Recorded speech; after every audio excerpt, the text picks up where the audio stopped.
സാറേ, നെയ്യാറ്റിൻകരയിലെ ഗോപൻ സ്വാമി അദ്ദേഹം സമാധിയായി, സംശയമുണ്ടായി, മെഡിക്കൽ കോളേജിൽ കൊണ്ട് പോസ്റ്റ്മോർട്ടം ചെയ്തു. അപ്പോൾ പ്രാഥമിക പരിശോധന അല്ലെങ്കിൽ പ്രാഥമിക റിപ്പോർട്ട് അനുസരിച്ച് ബാഹ്യമായ പരിക്കുകളൊന്നുമില്ല, അതുകൊണ്ട് തന്നെ സ്വാഭാവിക മരണമെന്ന് കരുതുന്നു. പക്ഷേ പോലീസ് പറയുന്നത് ആന്തരിക അവയവങ്ങളുടെ രാസപരിശോധനാ ഫലം വരണം, എങ്കിലേ സ്ഥിരീകരിക്കാൻ പറ്റുള്ളൂ. അപ്പം ഈ കുടുംബാംഗങ്ങൾ ഇപ്പോഴും സംശയത്തിൻ്റെ നിഴലില്ല. നമ്മൾ എങ്ങനെയൊന്ന് വിലയിരുത്തുക അത്? അല്ല, മുഖ്യധാരാ മാധ്യമങ്ങൾ ചാനലുകളൊക്കെ കാണുമ്പോഴും സംശയം നിലനിർത്താനുള്ളൊരു ശ്രമം ആ മാധ്യമങ്ങളുടെ ഭാഗത്ത് നിന്ന് കാണാം. അതെ, കാരണം തലയിൽ കരുവാളിച്ച പാടുകളുണ്ട് എന്നൊരു വാചകം ആവർത്തിച്ച് കാണുന്നുണ്ട്. അത് പരിക്കിന്റെ ഭാഗമാണോ? അങ്ങനെയല്ലല്ലോ ഈ സംഗതികൾ. എന്നിട്ട് ഇദ്ദേഹത്തിന് അസുഖമായിരുന്നു, പക്ഷെ ആ സമാധി കുഴിച്ചിട്ട സ്ഥലം വരെ അദ്ദേഹത്തിന് നടന്നു പോകാൻ കഴിയുമായിരുന്നോ? ഒരുപാട് ഈ അസംബന്ധ ചോദ്യങ്ങൾ ഇതിൻ്റെ അകത്ത് കാണുന്നുണ്ട്. എന്താന്ന് വെച്ചാൽ സമാധി എന്ന് പറയുന്നതും ഹിന്ദുമതത്തിൽ കുഴിച്ചിടുന്നത്, ഇത് രണ്ടും രണ്ടാ. അല്ലാതെ കുഴിച്ചിടുന്നതല്ല സമാധി. ഇവർ പറയുന്ന കേട്ടാൽ തോന്നും ഈ ഇരുത്തി കുഴിച്ചിടുന്ന പരിപാടിയാണ് സമാധി എന്ന് തോന്നും. അങ്ങനെയല്ലല്ലോ. ഈ സന്യാസി വര്യന്മാരുടെയൊക്കെ മരണം, അതിനാണ് സമാധി എന്ന് പറയുന്നത്. ഇതിപ്പോൾ വിവേകാനന്ദൻ്റെ അവസാന ദിനങ്ങൾ എന്ന് പറഞ്ഞ് മുമ്പ് ഞാനൊരു പരമ്പര മലയാളം വാരികയിൽ എഴുതിയിരുന്നു. അത് എഴുതാനുള്ള കാര്യം എന്താണെന്ന് വെച്ചാൽ ജോസഫിൻ മക്ലിയോഡ് എന്ന് പറഞ്ഞിട്ടൊരു ശിഷ്യ സ്വാമി വിവേകാനന്ദൻ ഉണ്ടായിരുന്നു. ജോസഫിൻ മക്ലിയോഡിൻ്റെ ഒരു ജീവചരിത്രം ഞാൻ ഒരിക്കൽ വായിച്ചു. ആ ജീവചരിത്രം വായിക്കുമ്പോഴാണ് ഞാൻ ശ്രദ്ധിക്കുന്നത്, ഒരു ദിവസം ശിഷ്യയോട് വിവേകാനന്ദൻ പറഞ്ഞു, ആ പഞ്ചാംഗം ഒന്ന് എടുത്തുകൊണ്ട് വരൂ എന്ന് പറഞ്ഞു. പഞ്ചാംഗം എടുത്തുകൊണ്ട് ചെന്നു. അപ്പോൾ ഈ പഞ്ചാംഗം നോക്കിയിട്ട് വിവേകാനന്ദൻ ഇങ്ങനെ ദിവസങ്ങൾ നോക്കി, ഏതാണ് ദിവസം എന്നൊക്കെ. അദ്ദേഹം ചെയ്തത് എന്താണെന്ന് വെച്ചാൽ സമാധിക്ക് വേണ്ടിയുള്ള ദിവസം തിരഞ്ഞെടുക്കുകയായിരുന്നു. ശരിക്കും ഞാൻ ഈ അമ്പരന്ന് പോയി ഈ വിവരണം വായിക്കുമ്പോഴേ. പഞ്ചാംഗം നോക്കിയിട്ട് അദ്ദേഹത്തിൻ്റെ സമാധി ദിവസം അങ്ങനെ അതിൻ്റെ അകത്ത് കണ്ടതുകൊണ്ടാണ് ഈ അവസാന ദിനങ്ങൾ എന്ന് പറഞ്ഞിട്ടൊരു പരമ്പര തന്നെ ഞാൻ എഴുതിയത്. കാരണം നമ്മൾ നമ്മുടെ പുരാണങ്ങളിലൊക്കെ വായിക്കുമ്പോൾ ഇപ്പോൾ പല കഥാപാത്രങ്ങളെ പറ്റി ഭീഷ്മരെ പറ്റിയൊക്കെ വായിക്കുമ്പോൾ സ്വച്ഛന്ത മൃത്യു എന്ന് പറഞ്ഞിട്ടൊരു പ്രയോഗമില്ല. അതെ അതെ, അവനവൻ ആഗ്രഹിക്കുമ്പോൾ മാത്രം മരണം. അവനവൻ ആഗ്രഹിക്കുന്ന മരണം ഉണ്ടാവും. അത് സംസ്കൃതമൊക്കെ അറിയാവുന്ന ആളുകൾ സംസ്കൃതത്തിലൊക്കെ പറയും. ഇത് ഗോപൻ സ്വാമിയുടെ കാര്യത്തിലാണെങ്കിൽ അദ്ദേഹം ചുമട്ട് തൊഴിലാളിയൊക്കെ ആയിരുന്ന ഒരാളാണ്, നാടാർ സമുദായത്തിലെ അംഗമാണ്. അവർക്ക് ഈ മാധ്യമ ഭാഷയിൽ സംസാരിക്കാനെന്ന് പറഞ്ഞുകൂടാ. ബുദ്ധിജീവികളുടെ പദാവലികൾ ഒന്നും അവർക്ക് നിശ്ചയമില്ല. അപ്പൊ അവരുടേതായ ഒരു രീതിക്കാണ് പറഞ്ഞത്, അല്ലേ? അവരുടെ തന്നെ മറ്റേ വൈകുണ്ഠ സ്വാമികളൊക്കെ നേരത്തെ ഉണ്ടായിട്ടില്ലേ? ആ സമുദായത്തിന് ആത്മീയത അന്യൊന്നുമില്ലല്ലോ. വൈകുണ്ഠ സ്വാമികളൊക്കെ തിരുവിതാംകൂറിൽ വളരെ അറിയപ്പെട്ടിരുന്ന കാലമൊക്കെ ഇല്ലേ? അപ്പൊ നമ്മൾ ഈ ജ്ഞാനതൃഷ്ണയുടെ ഭാഗമായിട്ട് ഓരോ മനുഷ്യനും, അയാൾ ആരായാലും കൊള്ളാം, ഏത് സമുദായത്തിൽ ജനിച്ച ആളായാലും കൊള്ളാം, ഏത് മതത്തിൽ ജനിച്ച ആളായാലും കൊള്ളാം, ഇല്ലേ? ശ്രീയം ഹിന്ദു മതത്തിൽ നിന്നുള്ള ആളല്ലല്ലോ ആത്മീയപാതയിലേക്ക് പോകുന്നത്. പക്ഷെ സനാതന ധർമ്മിയാണ് അദ്ദേഹം. അപ്പൊ അത്തരം പാതകളിൽ ആർക്കും ചരിക്കാവുന്നതാണ്. പിന്നെ കുഴിച്ചിടലും ഈ സമാധി പ്രാപിക്കുന്നതും രണ്ടാണ്. ഇത് രണ്ടും കൂടി കൂട്ടിക്കൊഴിച്ചാണ് ആളുകൾ ഈ പറഞ്ഞുകൊണ്ടിരിക്കുന്നത്, അവിടെ കൊണ്ടുപോയി ഇരുത്തി എന്നൊക്കെ. അല്ലാതെ തന്നെ ഇരുത്തി കേരളത്തിൽ ചില സമുദായങ്ങളിൽ സാധാരണ മരിച്ചു കഴിഞ്ഞാൽ കിടക്കുകയാണ് ചെയ്യുക, അല്ലേ? ജഡം. പക്ഷെ ഇരുത്തി ഇപ്പൊ നമ്മൾ ഈ മെത്രാപ്പോലിത്തമാരുടെയൊക്കെ സംസ്കാര ചടങ്ങ് കാണുമ്പോൾ ഇങ്ങനെ ഇരുത്തുന്നതാണ്, കണ്ടിട്ടില്ലേ? എനിക്ക് തന്നെ പഴയൊരു ഓർമ്മ, ഈ പിഷാരടി എന്ന് പറഞ്ഞിട്ടൊരു സമുദായമില്ലേ? പിഷാരടി. അവരുടെ കൂട്ടത്തിലൊക്കെ അങ്ങനെ ഇരുത്തുന്നതായിട്ട് ചില സമുദായങ്ങളിലൊക്കെ അങ്ങനെയൊക്കെ ഉണ്ട്, ഇരുത്തി ചെയ്യുക എന്നുള്ളത്. അത് അവരുടെ സൗകര്യമാണല്ലോ.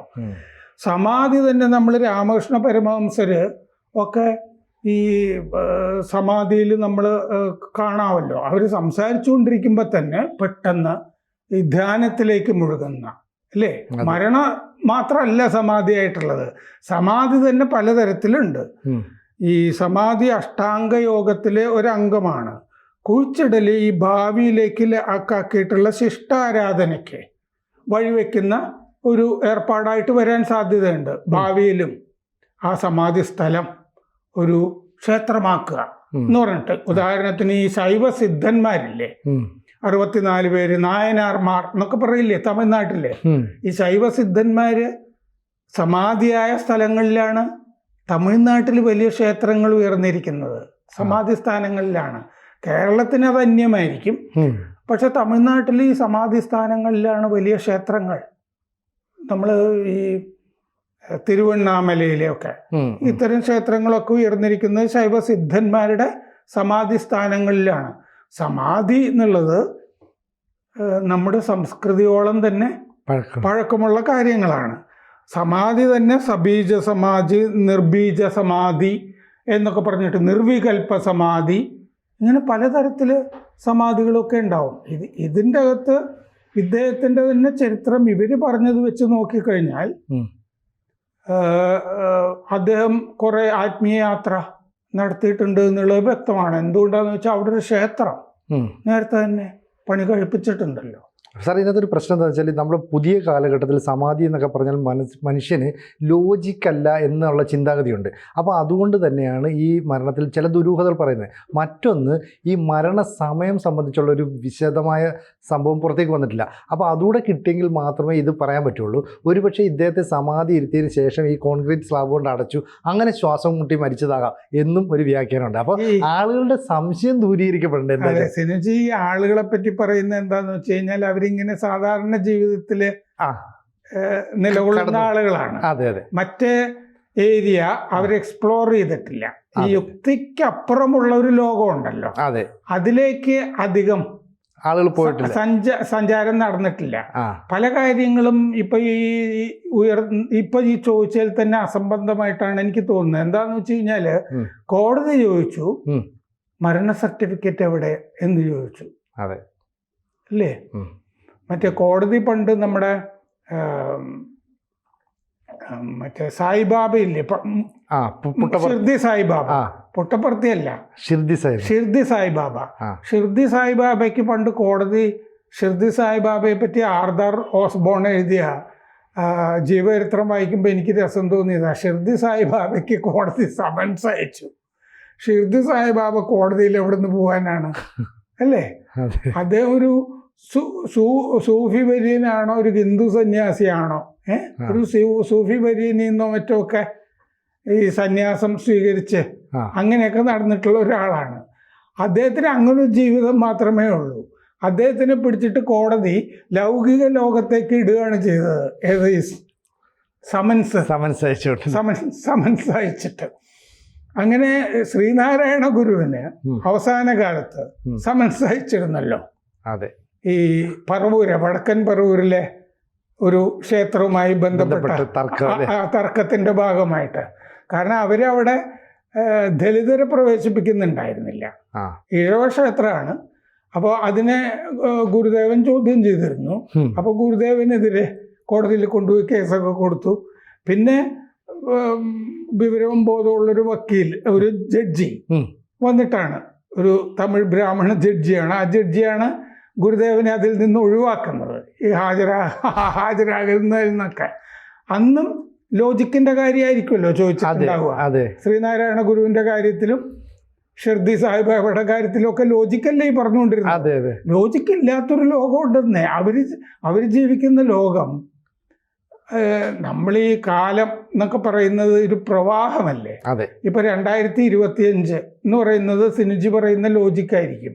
2025 കൊല്ലമാണോ ലോകം ഉണ്ടായിട്ടുള്ളത്? അല്ല, നമ്മൾ 5000 കൊല്ലത്തെ ചരിത്രം പറയുന്നില്ലേ. അതൊക്കെയാണ് ഇവര് ഈ ചോദ്യങ്ങൾ ഉന്നയിക്കുന്ന ആളുകളുടെ ലോജിക്ക്. പക്ഷെ അതീന്ദ്രിയമായ കാര്യങ്ങളെ ഒന്നും വിശ്വസിക്കുന്ന ഒരു സമൂഹമല്ല ഇത്. നമ്മൾ ന്യൂജൻ എന്നൊക്കെ പറയുന്നത് പോലെ. അപ്പൊ അങ്ങനെയുള്ള ആളുകളെ അത് ബോധ്യപ്പെടുത്തേണ്ട ഒരു കാര്യമില്ല. പിന്നെ മാത്രമല്ല, അങ്ങനത്തെ ന്യൂജനെ അതീന്ദ്രിയ കാര്യങ്ങൾ ബോധ്യപ്പെടുത്താൻ ഇത്തരം സമാധികളും ആവശ്യമാണ്. ഇപ്പൊ നമ്മൾ കഴിഞ്ഞ ദിവസങ്ങളിൽ ഞാൻ മനഃപൂർവ്വം ചില സമാധി, പഹുരി ബാബ, ത്രൈലിംഗസ്വാമി എന്നൊക്കെ പറഞ്ഞുള്ള ആളുകളുടെയൊക്കെ കാര്യങ്ങൾ ചർച്ച ചെയ്തിരുന്നു. അവരുടെ കാര്യങ്ങൾ ചർച്ച ചെയ്യുമ്പോഴും നമ്മൾ സമാധി എന്നല്ലേ പറയുന്നത്. അതെ. അതിൽ ത്രൈലിംഗസ്വാമിയോ മറ്റോ ഈ സമാധി ഇങ്ങനെ എന്നൊക്കെ തീരുമാനിച്ചിട്ട് ശിഷ്യന്മാരെയൊക്കെ വിളിച്ചിട്ട് ഞാൻ ഇന്ന സമയത്ത് സമാധിയാവും എന്നൊക്കെ പറഞ്ഞിട്ട് ഒരു മരപ്പെട്ടി ഉണ്ടാക്കണം, മരത്തിൻ്റെ പെട്ടി എന്നൊക്കെ പറഞ്ഞിട്ട്. അദ്ദേഹം യുക്തിക്കപ്പുറമുള്ള ലോകത്ത് ജീവിക്കുന്ന ഒരാളാണ്. മറ്റേ ഗംഗയിലൊക്കെ മുങ്ങി മറ്റേ ഇരിക്കുകയൊക്കെ ചെയ്ത് കൊണ്ടിരുന്ന ഒരാളാണ്. ഇപ്പൊ തിരുവനന്തപുരത്ത് തന്നെ മറ്റേ ഭീമാപള്ളിയിൽ ഒരു സിദ്ധൻ, പൂന്തുറ സിദ്ധൻ എന്ന് പറഞ്ഞൊരാൾ, ഞാൻ MA പഠിക്കുന്ന കാലത്തോ മറ്റോ അവിടെ ഉണ്ടായിരുന്നു. പൂന്തുറ സിദ്ധൻ എന്ന് പറഞ്ഞൊരാൾ, അദ്ദേഹം അവിടെ ഈ കടലിലുമൊക്കെ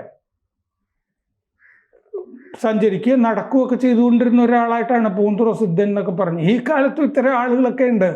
എന്തിനാണ് മറ്റേ നൈനിറ്റാളില് മറ്റേ ബാബയുടെ അടുത്തേക്ക് സ്റ്റീവ് ജോബ്സും ഇവരുടെയൊക്കെ അങ്ങ് പറഞ്ഞ ലോജിക്ക് ആവശ്യപ്പെടുന്ന ന്യൂജന്റെ താരങ്ങളല്ലേ സ്റ്റീവ് ജോബ്സും സക്കർബർഗും.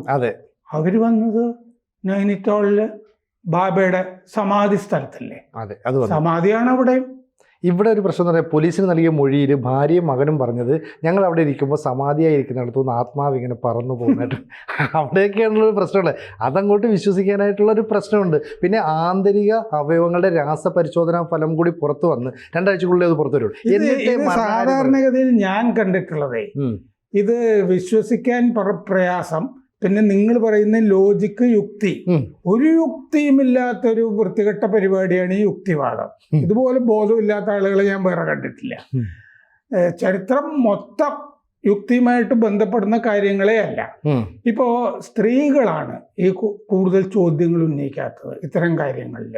കാരണം അവർക്ക് യുക്തിക്കപ്പുറമുള്ള പല കാര്യങ്ങളും അവരുടെ ജീവിതം കൊണ്ട് അവർ 10 മാസം ചുമക്കുന്നതൊക്കെയാണല്ലോ. ഇതൊന്നും വലിയ യുക്തിയുമൊന്നുമായി ബന്ധപ്പെട്ട അവർക്ക് ഒരുപാട് പ്രാർത്ഥിക്കുകയൊക്കെ വേണം ഈ കുഞ്ഞ് ജീവനോടിരിക്കാനും ഒക്കെ. അപ്പൊ അവര് പ്രാർത്ഥനയുടെ ഒക്കെ ആളുകളാണ്. അവരിങ്ങനത്തെ ഈ മണ്ടൻ ചോദ്യങ്ങളൊന്നും ഉന്നയിക്കാറില്ല. ഇപ്പൊ നേരത്തെ പറഞ്ഞ ഈ ആത്മാവ് പറന്നു പോയി എന്ന് പറയുന്ന ഒരു സാധനമില്ലേ, ഇത് രമണ മഹർഷിയുടെ സമാധി കഴിയുമ്പോൾ ഒരു പ്രകാശധാര മുകളിലേക്ക് പോയതായിട്ട് ഒരുപാട് ആളുകൾ കണ്ടതായിട്ട്, അതും ചരിത്രമാണല്ലോ, ആത്മീയ ചരിത്രമാണല്ലോ. ഈ റോമില്ല താപ്പർ പറയുന്ന ചരിത്രം മറ്റേ മാർക്സിസ്റ്റ് ചരിത്രമായിരിക്കും. അല്ലാത്ത ചരിത്രം ഉണ്ടല്ലോ, ആത്മീയ ചരിത്രം. ഇന്ത്യക്ക് ആത്മീയ ചരിത്രത്തിൽ രമണ മഹർഷിയുടെ ആത്മാവ് ഈ ഒരു പ്രകാശധാര മുകളിലേക്ക് പോകുന്നതിന്റെ ഡിസ്ക്രിപ്ഷൻ ഉണ്ട്. ഇത് നിർബന്ധമില്ലെന്നേ, ആവശ്യമുള്ളവർ വിശ്വസിച്ചാൽ മതി. ഭൂതകാലത്തെയും ചരിത്രത്തെയും, അതായത് ചരിത്രത്തെയും നമുക്ക് വിശ്വസിക്കാം, പക്ഷെ വർത്തമാനത്തെ വിശ്വസിക്കാൻ ഇന്നത്തെ മലയാളി തയ്യാറല്ല. അതുകൊണ്ടല്ലേ ഈ പ്രശ്നങ്ങളെല്ലാം ഉണ്ടാകുന്നത്. അപ്പൊ അതിനെന്താ ഒരു പരിഹാരം? അപ്പൊ അവിടെ ലോജിക്ക്, വർത്തമാനത്തിന് വിശ്വസിക്കാത്തതുകൊണ്ടാണ് ഈ കുടുംബകലഹങ്ങൾ ഉണ്ടാകുന്നത്. കാര്യം എന്താന്ന് വെച്ചാൽ ഭാര്യ പറയുന്ന വർത്തമാനം വിശ്വസിക്കുന്നില്ല, ഭർത്താവ് പറയുന്ന വർത്തമാനം ഭാര്യയും വിശ്വസിക്കുന്നില്ല. ഇതാണ് ഈ വർത്തമാനത്തിന്റെ പ്രശ്നം. അപ്പൊ എന്തായാലും ഈ സ്വാമിയുടെ ഇപ്പം ഈ വലിയ ചടങ്ങായിട്ട് തന്നെയാണ് ഈ സമാധി. ഗോപൻ സ്വാമിയുടെ കുടുംബത്തിന്റെ ഒക്കെ കാര്യത്തിൽ എനിക്ക് തോന്നിയ ഒരു പ്രധാനപ്പെട്ട കാര്യമുണ്ടല്ലോ, ഈ മാധ്യമങ്ങളോട് സംസാരിച്ചാലും ആ മകനുണ്ടല്ലോ, ആ മകൻ പൂണൂലിട്ടിട്ടുണ്ട്. ശ്രദ്ധിച്ചോ? അതെ. അതാണ് അങ്ങ് പറയുന്ന ഈ ന്യൂജൻ എന്ന് പറഞ്ഞ മാർക്സിസ്റ്റ് സമൂഹത്തിന് ഇഷ്ടപ്പെടാത്തത്. ഈ മാർക്സിസ്റ്റ് സമൂഹം ആ പ്രദേശത്ത് ഇല്ലാത്തവർ വിചാരിച്ചു ഇത് ബ്രാഹ്മണ കുടുംബമാണെന്ന് വിചാരിച്ചു പൂണൂല് കണ്ടപ്പോൾ. എന്നാ പിന്നെ ബ്രാഹ്മിൻ ഹെജിമണിയാണല്ലോ, എന്നാ ഒരു പണി കൊടുത്തേക്കാന്ന് വിചാരിച്ചു. ഇതാണ് ഈ മാർക്സിസ്റ്റുകളും കപട മതേതരവാദികളും പെട്ടുപോയ മുഹൂർത്തം എന്ന് പറയുന്നത്. ആ പൂണൂല് കണ്ടതാണ്. ഈ ആര്യ സമാജം എന്ന് പറഞ്ഞ് ഹിന്ദു സമൂഹത്തിൻ്റെ അകത്തൊരു സംഘടനയുണ്ട്. അവര് മതപരിഷ്കരണമാണ് നടത്തുന്നത്. ഇപ്പോൾ ഈഴവനായ പത്രാധിപർ TK നാരായണൻ, അദ്ദേഹം ഈ ആര്യ സമാജത്തിലൊക്കെ പോയി വേദമൊക്കെ പഠിച്ചിട്ട് മറ്റേ പന്തളത്തൊക്കെ ഈ പിന്നാക്ക സമുദായത്തിലുള്ള ആളുകളെയൊക്കെ വേദം പഠിപ്പിക്കുക മാത്രമല്ല അവർക്കൊക്കെ പൂണൂല് വിട്ടുകൊടുത്തിരുന്നു. ഈ പത്രാധിപർ TK നാരായണനും പൂണൂലിടുന്നുണ്ടായിരുന്നു. സംശയമുള്ളവർ എന്താണെന്നറിയാമോ ചെയ്യണ്ടേ? MN ഗോവിന്ദൻ നായരുടെ ആത്മകഥ വായിക്കുക. അതിലൊരു ചാപ്റ്റർ തന്നെ ഇങ്ങനെ, ഞങ്ങൾ ആ കാലത്ത് ഇങ്ങനെ പത്രാധിപർ TK നാരായണൻ, കേരളത്തിലെ ഏറ്റവും വലിയ പത്രാധിപന്മാരുടെ പത്രാധിപർ എന്നൊക്കെ വിശേഷണമുള്ള ആളാണ് കേട്ടോ. അദ്ദേഹം ഇങ്ങനെ പൂണൂലിട്ട് ആളുകളെ, പിന്നാക്ക സമുദായത്തിൽപ്പെട്ടവരെ, ദലിതരെയൊക്കെ വേദം പഠിപ്പിക്കുന്നത് അതിൻ്റെ അകത്തുണ്ടായിരുന്നു. അപ്പോൾ പൂണൂല് അല്ലാത്ത ആളുകൾ ഇട്ടിട്ടുണ്ട് ഇവിടെ. അതിനൊന്നും ഹിന്ദുമതം ചോദ്യം ചെയ്തിട്ടില്ല. അതിൻ്റെ പിന്നാലെ ബ്രാഹ്മണരും ചോദ്യം ചെയ്യാനൊന്നും നടന്നിട്ടില്ല. സദാനന്ദ സ്വാമികൾ ചെയ്തിട്ടുണ്ടല്ലോ. അപ്പം അതാണ് ഒരു ക്രിട്ടിക്കൽ മുഹൂർത്തമായിട്ട് എനിക്ക് തോന്നിയത്. പൂണൂലിട്ടിട്ടുണ്ടല്ലോ, എന്നാകും ബ്രാഹ്മണനായിരിക്കും, ഇവനിട്ട് താങ്ങിയേക്കാം എന്ന് വിചാരിച്ചിട്ട് താങ്ങിയതാണ് ഈ ഗോപൻ സ്വാമിയുടെ കുടുംബത്തിനിട്ട് താങ്ങിയത്. ഈ ഈഴവ പിന്നോക്കാതി വിഭാഗങ്ങളുള്ളവർക്ക് ഈ പറയുന്ന പുരോഹിത മീൻസ് അമ്പലത്തിൽ പൗരോഹിത്യമൊക്കെ ചെയ്യാലോ. അപ്പോൾ അവർ അത് ഷെഡ്യൂൾഡ് കാസ്റ്റിൽ നിന്നാണെങ്കിൽ പോലും അവർ അത്തരം പൂണൂലിടും. അപ്പോൾ ഈ ബ്രാഹ്മണ്യം മാത്രമല്ല അവിടെ പൂണൂലിടുന്നത്, ഇങ്ങനെയുള്ള ആൾക്കാരും ഇടുമെന്നുള്ളത് ഇന്നത്തെ കാലത്തെ ആളുകൾക്ക് അറിയില്ലേ? അപ്പോൾ ഈ ബ്രാഹ്മണരാണെന്ന് തെറ്റിദ്ധരിച്ചു എന്ന് സാർ പറഞ്ഞതിനകത്ത് ഇല്ല, അത് കാര്യമുണ്ട്. എന്താണെന്ന് വെച്ച് കഴിഞ്ഞാൽ ഇങ്ങനെ, അതായത് ഇപ്പം നമ്മൾ സനാതന ധർമ്മം എന്ന് പറയുന്നൊരു സംഗതിയില്ലേ, അതായത് ഇപ്പൊ RSS ഹിന്ദു സംഘടനകളോ ഒക്കെ പറയുന്ന കാര്യങ്ങളൊക്കെ ബ്രാഹ്മിൻ ഹെജിമണിയുടെ ഭാഗമാണ് എന്ന് പറയാറുണ്ട്. ഈ ഇടതുപക്ഷവും കപട മതേതരവാദികളും പറയാറുണ്ട് ഇത് മുഴുവൻ ബ്രാഹ്മിൻ ഹെജിമണിയുടെ ഭാഗമാണെന്ന്. ബ്രാഹ്മിൻ ഹെജിമണി എന്ന് ഇവർ പറയുന്ന ഞാൻ ചോദിക്കാറുണ്ട്. ഈ ശാന്തിക്കാരുണ്ടല്ലോ അമ്പലത്തിലെ, ഒന്നാമത് ബ്രാഹ്മണർ 1% മറ്റോ 2% മറ്റോ ഉള്ളൂ. ഈ ശാന്തിക്കാർ മുഴുവൻ വലിയ ദാരിദ്ര്യത്തിൽ കഴിയുന്ന ആളുകളാണ്. ഇതിനെ ആക്ഷേപിക്കേണ്ട കാര്യം എന്താ? ഈ ബ്രാഹ്മിൻ ഹെജിമണി എന്ന് പറഞ്ഞിട്ട് എന്നും ഈ ബ്രാഹ്മിൻ ഹെജിമണി എന്ന് പറയുന്നത് ആക്ഷേപിക്കുന്നത് എന്താണെന്ന് വെച്ചാൽ ഈ ബ്രാഹ്മണരെ അല്ല, ഈ കേരളത്തിലെ നായർ സമുദായം മുതൽ മുഴുവൻ മുകളിലേക്കുള്ള എല്ലാവർക്കും എതിരായ ആക്രമണമാണ് ഈ ബ്രാഹ്മിൻ ഹെജിമണി എന്ന് പറയുന്നത്. അത് ബ്രാഹ്മണർക്കെതിരായ ആക്രമണമല്ല, സനാതന ധർമ്മത്തിനെതിരായ ആക്രമണമാണ്, RSSനെതിരായ ആക്രമണമാണ്, മോദിക്കെതിരായ ആക്രമണമാണ്, BJPക്കെതിരായ ആക്രമണമാണ്, ഇവിടുത്തെ ഭരണകൂടത്തിനെതിരായ ആക്രമണമാണത്. അതാണ്. അപ്പോൾ എന്തായാലും ഈ 2 ആഴ്ചക്കുള്ളിൽ ആന്തരിക അവയവങ്ങളുടെ രാസപരിശോധന ഫലം വരട്ടെ, അപ്പോൾ നമുക്ക് വീണ്ടും സംസാരിക്കാം. കൂടുതൽ വാർത്തകളും വിശേഷങ്ങളും നിങ്ങളിലേക്ക് എത്താൻ ABC മലയാളം സബ്സ്ക്രൈബ് ചെയ്യുക, ബെൽബട്ടനും അമർത്തുക.